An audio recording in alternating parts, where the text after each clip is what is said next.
الله ربي والإسلام ديني ومحمدا رسول الله. Secara makna makrifat, ya, zat itulah yang sebenar-benarnya sifat itu.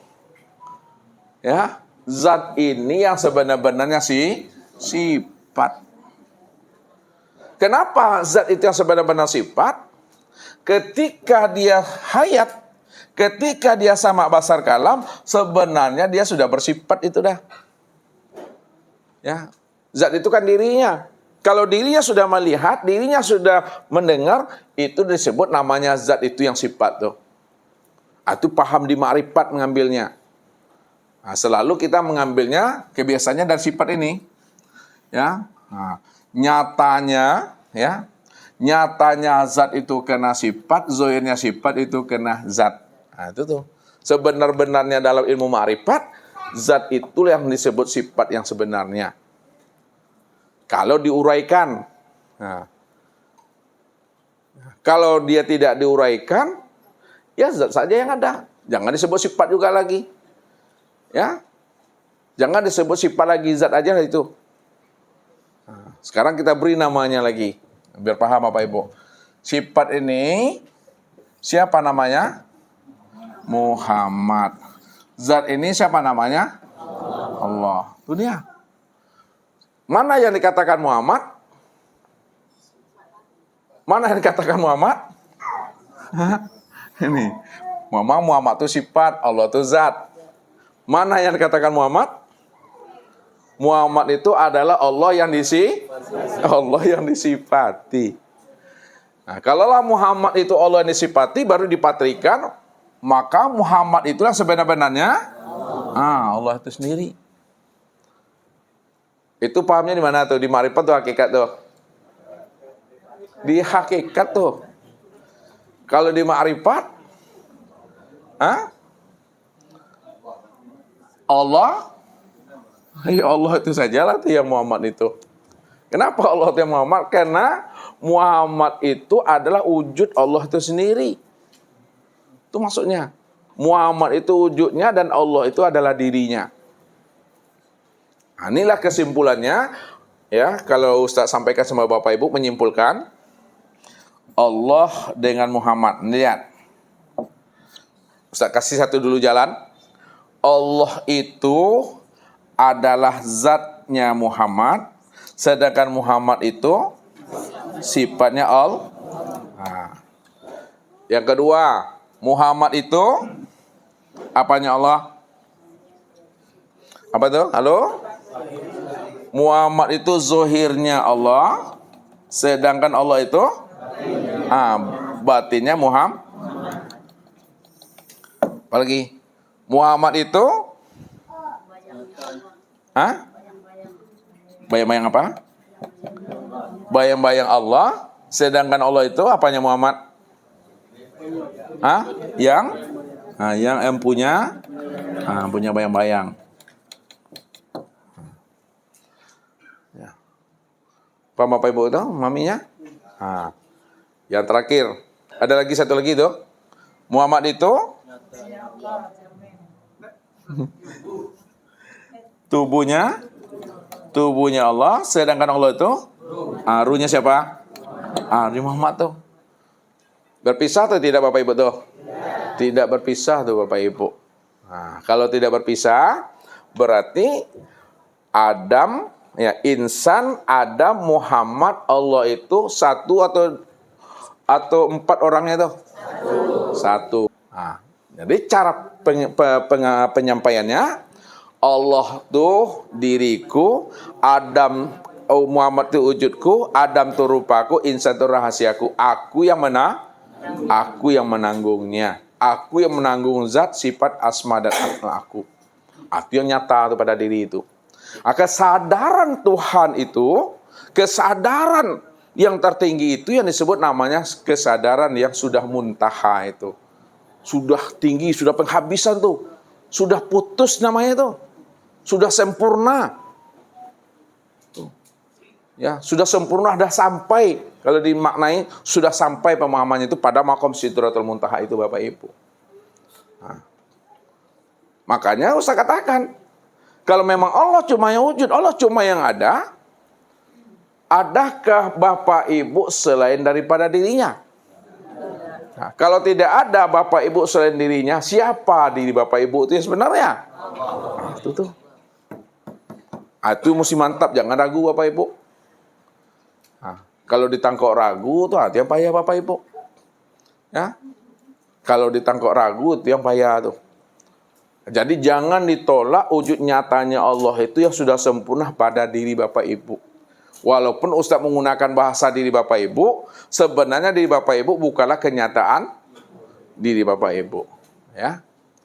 Disitulah rahasianya, rupanya Bapak Ibu ndak orang rupanya loh. Tapi jadi sabik joleh. Ya. Bahasanya apa tuh? Walaupun orang mengatakan kita orang, tapi orang yang kita bukanlah kenyataan. Nah, walaupun manusia mengatakan kita ini manusia, tapi manusianya kita bukanlah kenyataan kita. Walaupun kita punya diri, tapi dirinya kita bukanlah kenyataan kita. Dari siapa diri, siapa orang, siapa manusia, siapa insan itu? Tiada lain adalah Allah. Maka Allah itulah rahasia diri. Allah itulah rahasia orang. Allah itulah rahasia manusia. Allah itulah rahasia insan. Allah itulah rahasia alam. Allah itulah rahasia sesuatu itu. Ya, jadi yang menjadikan sesuatu itu yang jadi sesuatu. Yang menjadikan alam itu yang jadi alam. Yang menjadikan nur itu yang jadi nur. Yang menjadikan Adam itu yang jadi Adam. Ya. Yang menjadikan hamba itu yang jadi hamba. Makanya disebut hamba. Hamba Allah. Kalau udah paham Bapak Ibu, rahasiakanlah rahasia diri Allah itu pada diri insan dari masing-masing. Tak boleh dizahir-zahirkan. Ini yang dipesankan oleh Rasulullah itu, man arafallah fahu Allah. Man arafallah fahu Allah. Lihat.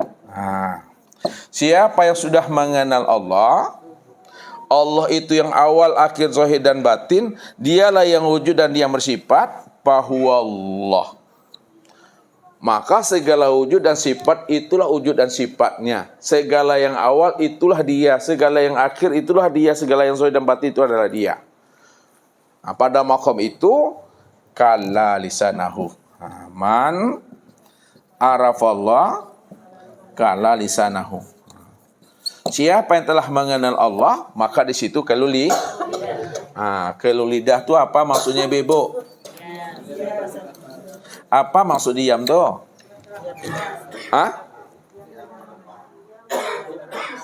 Diam atau diam-diam? Diam dalam paham, apa lagi? Paham dalam diam.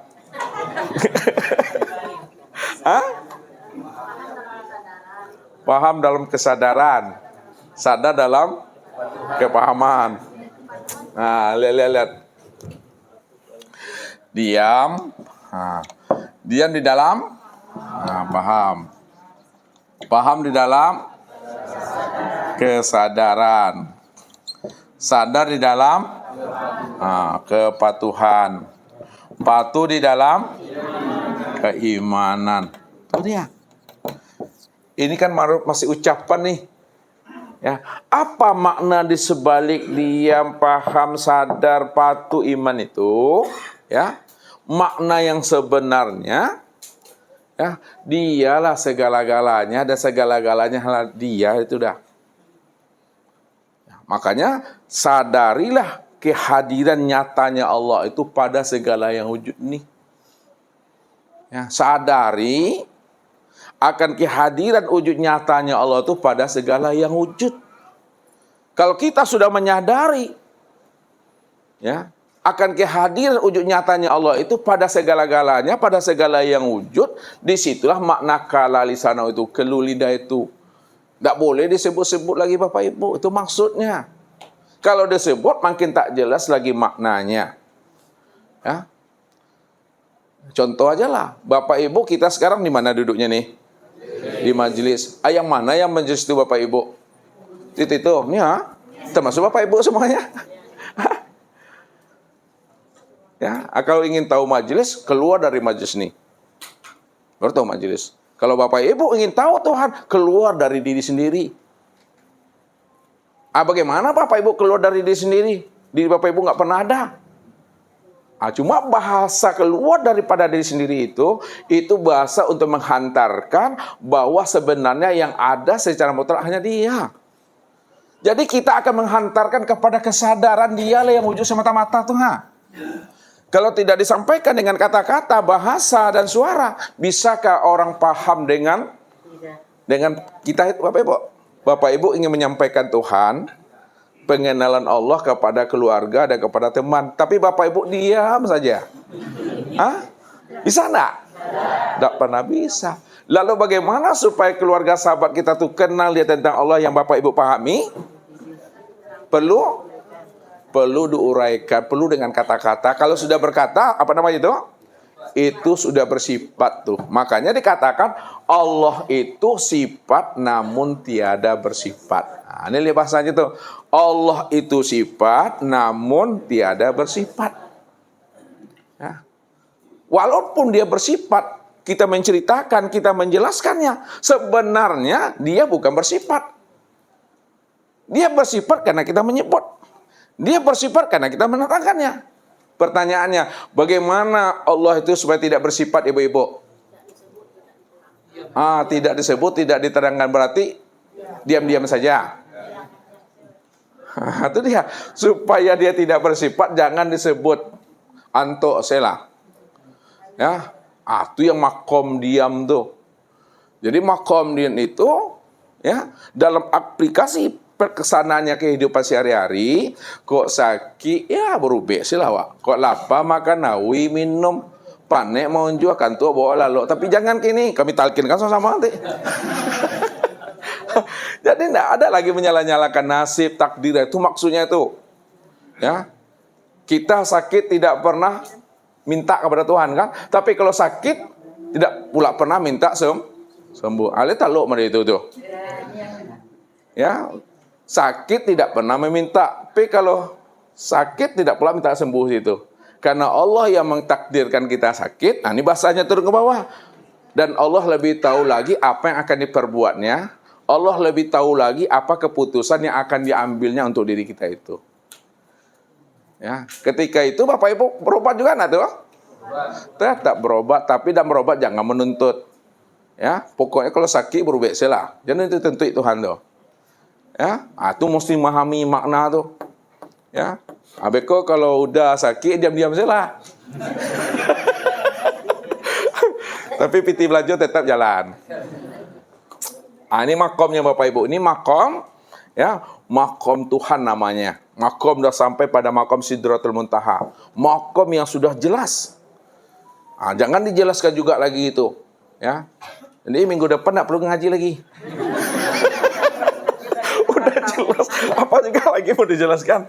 Ya, udah kelu lidah itu dah. Tinggal pelaksanaannya aja lagi itu. Ya, bukti kita mengenal Allah, lihat sabarnya. Di situ penglihatannya, di sifat jatuhnya tuh. Di sifat nih. Kalau Bapak Ibu sudah mengenal Allah, lihat di sifatnya, sabar nak dia tuh. Ikhlas nak dia. Tawakal nak dia tuh. Tuh dia.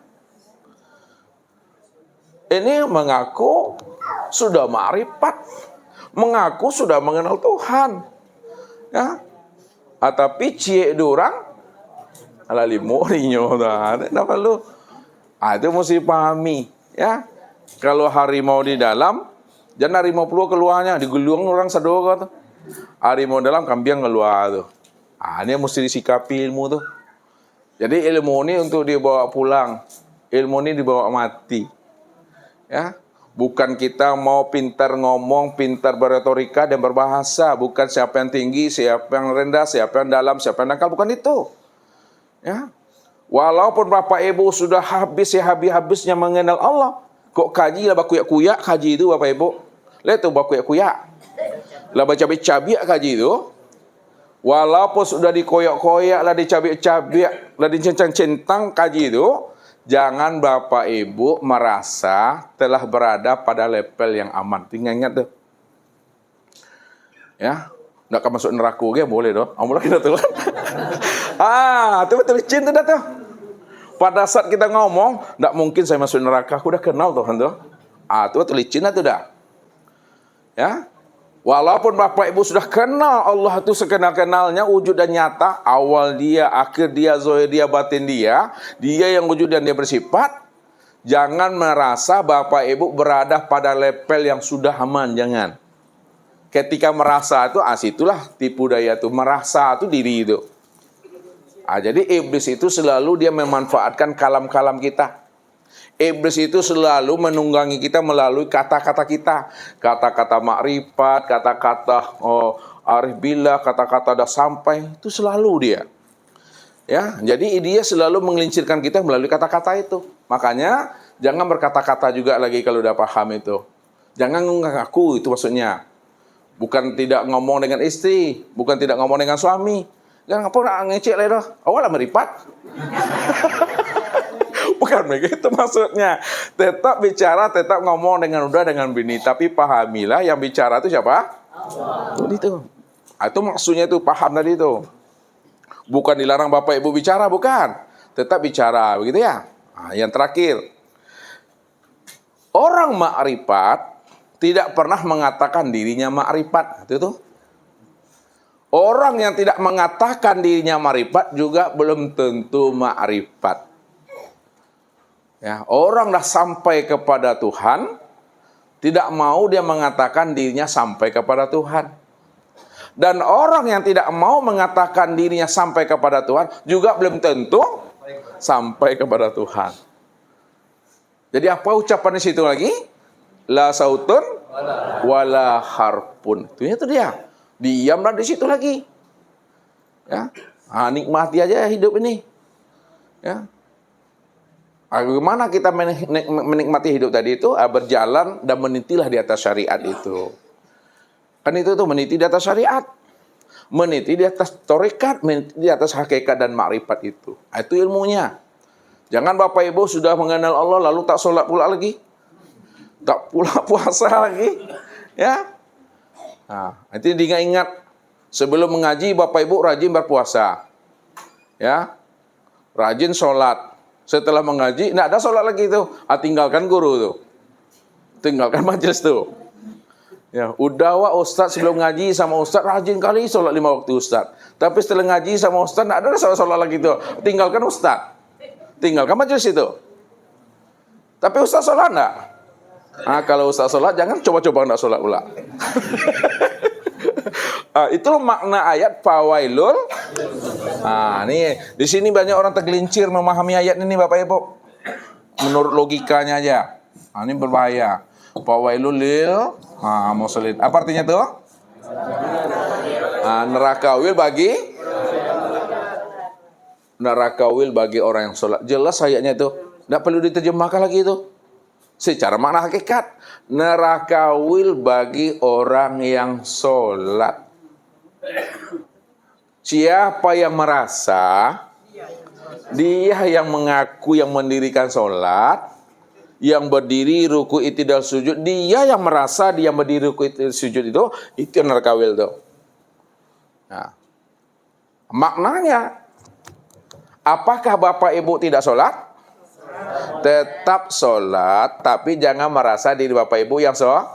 Itu maksudnya itu. Ini yang dimaksud oleh Allah, kif ya Muhammad. Ini lihat. Kif ya Muhammad, ana rabbaka usolli. Apa artinya tuh?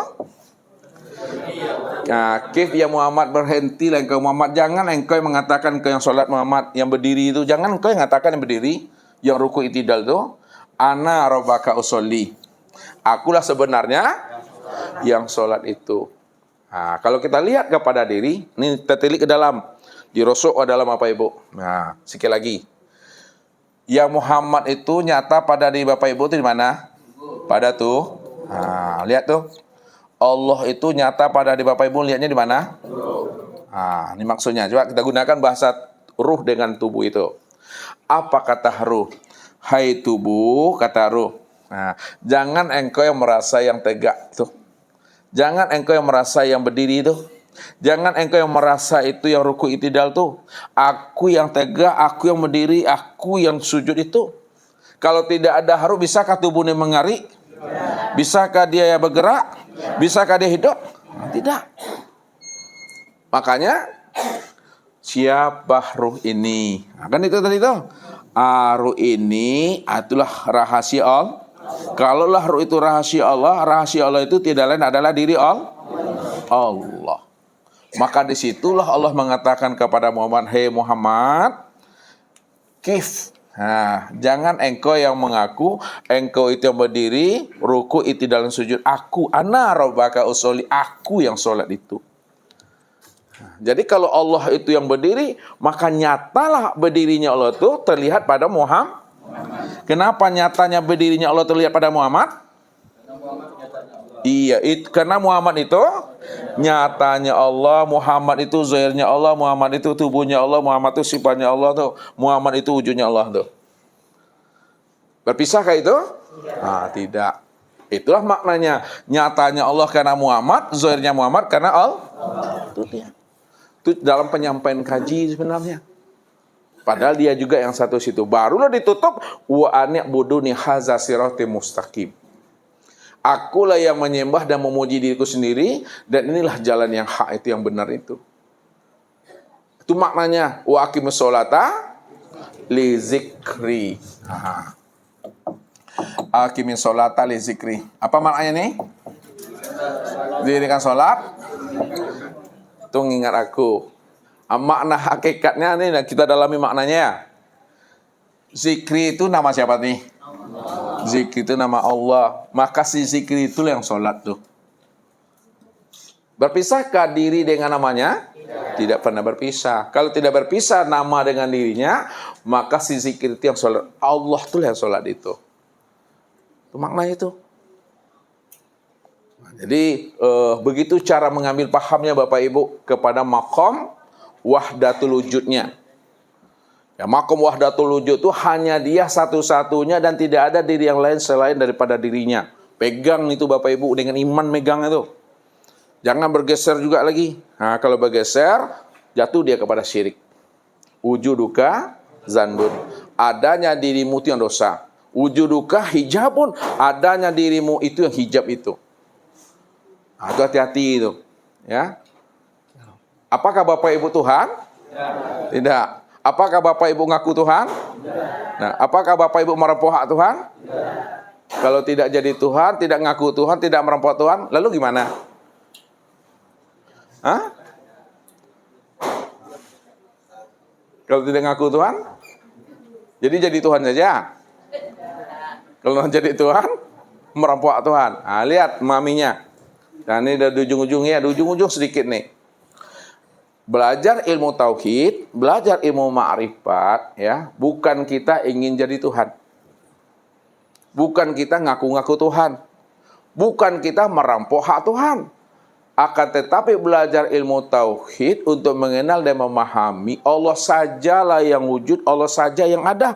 Kita tidak pernah ada sejak mula ada, ini nggak pernah ada. Jadi kalau ada yang mengatakan innani anallah, analha Allah pijubati, bukan dia mengaku Tuhan. Kalimat itu mesti dipahami dan disadari. Sebenarnya dia mengatakan itu untuk memberi pemahaman Allah sajalah yang ada dan Allah saja yang wujud. Selain daripada dirinya nggak pernah ada. Ini yang pernah diungkapkan oleh Syekh Siti Jenar itu. Apa kata Maulana Malik Ibrahim kepada muridnya? Wahai anak muridku, tolong engkau panggil Syekh Siti Jenar. Dipanggil oleh Tuan Guru Maulana Malik Ibrahim. Apa kata muridnya? Baik Tuan Guru, saya sekarang akan jumpai Syekh Siti Jenar. Sudah sampai, apa kata beliau? Wahai Tuan Guru Syekh Siti Jenar, engkau dipanggil oleh Maulana Malik Ibrahim. Sekarang juga. Apa jawab Syekh Siti Jenar? Syekh Siti Jenar nggak ada. Yang ada Syekh Lema Abang. Balik lagi muridnya tadi. Udah aku sampaikan guru, pesan guru untuk memanggil Syekh Siti Jenar. Tapi kata beliau guru, Syekh Siti Jenar nggak ada, yang ada Syekh Lema Abang. Lalu apa kata gurunya? Panggil sekali lagi dengan panggilan, wahai Syekh Lema Abang, engkau dipanggil oleh Maulana Malik Ibrahim. Baik guru. Udah sampai ke sana, apa kata muridnya? Wahai Tuan Guru Syekh Lema Abang, engkau dipanggil Maulana Mal Ibrahim. Apa jawabannya? Syekh Lema Abang nggak ada, yang ada cuma Allah. Tambah pandiang juga murid gua. Tambah pandiang tuh ya. Pulang lagi Bapak Ibu, disampaikan juga kepada Syekh Maulana Mal Ibrahim. Sudah aku sampaikan pesan engkau wahai Tuan Guru kepada beliau. Tapi kata beliau, Syekh Lema Abang nggak ada, yang ada cuma Allah. Lalu apa kata beliau? Panggil ketiga-tiganya. Ya, Syekh Siti Jenar, Syekh Lema Abang, Allah, engkau dipanggil Maulana Mal Ibrahim. Barulah ya Japui Tabao namanya itu. Lihat tahu Japui Tabao? Tuh. Jadi begitu. Apa yang disampaikan oleh beliau, bukan beliau mengaku Tuhan, bukan. Bukan beliau mengatakan diri mereka Tuhan, bukan itu. Tapi beliau menjelaskan itu kepada anak murid tadi, memberikan pemahaman, Allah cuma yang ada, aku tak pernah ada. Tapi ungkapan yang di dalam dizahirkannya dalam melalui kalam-kalam, melalui lisan dan suara, inilah memunculkan fitnah itu yang sebenarnya. Ya, kalau yang di dalam dizahirkan, maka muncul fitnah. Lalu supaya tidak muncul fitnah, supaya Bapak Ibu tidak buruk sangka kepada orang-orang kasar, kepada orang-orang arifin, arif billah, tak buruk sangka kita kepada orang-orang marifat, maka apa kata orang arifin? Orang arif billah, orang kasar. Ma yahruju baina syafatain ilal isyrati wal iktibar. Apa yang keluar dari dua lisan nih, dua bibir ini hanyalah menunjukkan isyarat dan iktibar saja. Jangan hanya sekedar menyimak suara yang keluar dari lisannya. Jangan hanya sebatas mendengar kata-kata yang keluar dari dua bibirnya. Tapi pahamilah makna yang tersirat di balik kata-kata yang dimaksudkan itu. Itu maksud Ustaz tadi itu. Sebab apa? Menceritakan zat, bagaimana Bapak Ibu akan mungkin menceritakannya? Yang di dalam nih sulit untuk mengutarakannya Bapak Ibu. Kalau sulit mengutarakan apa yang di dalam, maka apa yang keluar dari kata-kata ini, ambillah makna yang tersirat di balik kata-kata itu. Ambil maknanya yang tersirat di balik apa yang disampaikan itu maksudnya. Jadi jangan dimakan mentah-mentah atau ditelan mentah-mentah. Diino-inoi kata Ustaz, diraso-rasoi. Lihat tahu diino-inoi itu Pak Azam? Mana Pak Azmannya? Diino-inoi tahu? Apa tuh? Dirasa-rasa. Kalau jali Semindang ya, ngerti dah. Ya, kalau orang Singapura Minang wah. Dirasa-rasa diino-inoi itu dengan rasa ngambilnya itu. Enggak bisa dengan logika. Kalau ngambil logika ya salah Bapak Ibu. Bahasa fana aja lah dulu. Fana apa artinya? Fana apa artinya? Fana, lebur. Ini salah nih menteri. Lihat. Fana itu kalau dipahami secara logika, pasti bertentang Bapak Ibu. Ini baskom. Isi air. Ya, diisi air. Kemudian ini batu es. Lalu batu es ini masukkan ke dalam baskom yang berisi air ini. Tunggulah 1 jam. Ya. Bagaimana keadaan batu es itu? Mana yang batu es, mana yang air? Bisa bedakannya? Tidak bisa. Ini yang salah dalam memahami ilmu ini. Dia ambilnya secara logika, salah. Dia memahami panah itu seperti itu, bukan seperti itu. Ini Allah, ini lihat Allah. Ini hamba. Jadi Allah lebur ke dalam diri hamba disebut apa namanya? Hulul. Hamba lebur ke dalam diri Allah disebut apa? Itihad. Kalau seperti itu memahami makna fana yang diartikan ya selama ini tentang bahasa hulul dan itihad, ya salah Bapak Ibu. Ini cuma contoh, ini cuma kias untuk menghantarkan pemahaman bahwa Allah saja yang wujud dan yang ada. Kalau Allah cuma yang wujud dan Allah cuma yang ada, lalu bagaimana makna fana yang sebenarnya? Makna fana yang sebenar-benarnya itu, sadari sesadar-sadarnya bahwa diri kita itu gak ada. Sadari sesadar-sadarnya diri kita ini tidak wujud. Sadari sesadar-sadarnya diri kita ini tiada bersifat. Ketika diri kita dan kita sadari kita tidak wujud dan kita tidak bersifat, ketika itulah disebut namanya fana. Yang wujud dan bersifat itu adalah Allah. Kalau Allah yang wujud dan bersifat, maka disitulah disebut namanya bako itu. Bako itu. Maka fana itu menghantarkan kepada bako. Fana menghantarkan kepada bako. Tak mungkin Bapak Ibu bako tanpa melalui fana. Ini yang dikatakan Nabi, mutu qoblaan tamutu. Matikan dirimu sebelum dirimu mati. Jadi mati di dalam hidup. Mati sebelum habisnya usia umur. Itu maksudnya. Mati di dalam hidup, mati sebelum habisnya usia umur itu. Matikan keakuan diri yang merasa diri itu ada. Itu dalam itikot. Kalau bahasa itikot kan dijazamkan. Contoh, kita lihat diri Bapak Ibu. Ya, tubuh. Lihat. Hati. Ruh. Sir. Zat. Ini itikot nih. Itikot memandang. Pandang dengan mata zohir. Lalu itikotkan dengan hati. Ya. Nyatanya perbuatan tubuh itu karena hati. Itu maksudnya tuh. Secara zahir nampak tubuh yang berbuat. Tetapi secara pandangan batin nampaklah hati ini yang berbuat nih. Nyatanya perbuatan hati itu karena perbuatan aruh itu. Itikot lagi ke dalam. Ya. Nyatanya perbuatan ruh itu karena sir. Nyatanya perbuatan sir itu karena zat. Itu dia. Itu maknanya apa yang diperbuat oleh tubuh, memandang, melihat, mendengar, bergerak, dan diam, itu sebenar-benarnya nyatanya perbuatannya zat. Itu dia tuh. Itu namanya itikot tuh. Dimatikan dia. Hancurkan tubuh, nyatakan hati. Hancurkan hati, nyatakan ruh. Hancurkan ruh, nyatakan sir. Hancurkan sir, nyatakan zat. Itu bahasa hancur. Ya. Hancurkan itu hapus. Lenyapkan sekalian tubuh, nyatakan hati. Lenyapkan sekalian hati, nyatakan ruh. Lenyapkan ruh, nyatakan sir. Lenyapkan sir, nyatakan zat itu. Maka nampaklah zat yang berdiri dengan sendirinya. Jadi ilmu yang kita hantarkan ini, bagaimana Bapak Ibu benar-benar memurnikan keesaan wujud Allah itu. Jangan ada diri yang lain selain daripada dirinya. Itu maksud Ustadz tuh. Ya, karena Allah katakan innani anallah la ilaha illah ana la ilaha illallah la maujud illallah. Sesungguhnya aku ini Tuhan bernama Allah, tidak ada yang wujud melainkan aku. Ya, karena yang wujud dan yang ada itu adalah aku, itu Tuhan. Nah, kalau dia yang wujud dan dia yang ada, maka yang berkata itu siapa? Yang melihat, nah itu, yang berdiri duduk itu dia. Diam aja lagi di situ.